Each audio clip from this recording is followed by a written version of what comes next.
আসসালামু আলাইকুম। আজকে রান্না করব নদীর খল্লা মাছ। আর এজন্য মাছগুলোকে ভালো করে কুটে ধুয়ে নিয়েছি। এর ভিতরে পেঁয়াজ কুচি দিয়ে দিলাম। আজকে কিন্তু হাতে মাখা খল্লা মাছ রান্না করব। এর রান্নাটা কিন্তু একদম দুনিয়ার সবচেয়ে সহজ।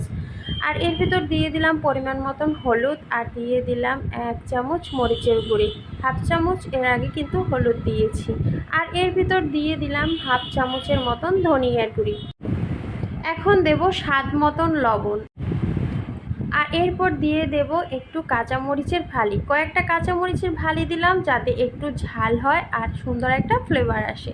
এরপর দিয়ে দিলাম রান্নার সাদা তেল। দেখুন তো কত সহজ, সব মশলা একসাথে কিন্তু দিয়ে দিলাম। আর এটা দিচ্ছি কিন্তু পানি, মাছ যতটুকু অতটুকু পরিমাণ কিন্তুই পানি দিয়েছি। বেশি পানি দেওয়া যাবে না, তাহলে কিন্তু গলে যাওয়ার সম্ভাবনা থাকে। আর এখন কিন্তু চুলোর উপরে 10 মিনিট হিট করে নিলেই, মানে রান্না করে নিলেই কিন্তু তৈরি হয়ে যাবে হাতে মাখা নদীর খল্লা মাছের রেসিপি। এভাবে কিন্তু একবার রান্না করে খেতে পারেন।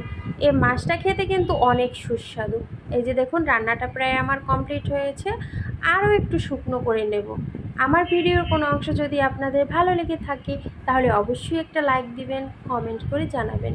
আর এভাবে নিত্য নতুন যদি আমার ভিডিও পেতে চান তাহলে আমার চ্যানেলটাকে অবশ্যই সাবস্ক্রাইব করে দিতে পারেন। এক পাশে 2-4টে মাছ আর আরেক পাশে গরম গরম ভাত, এ খাওয়ার মজাই আলাদা। আল্লাহ হাফেজ।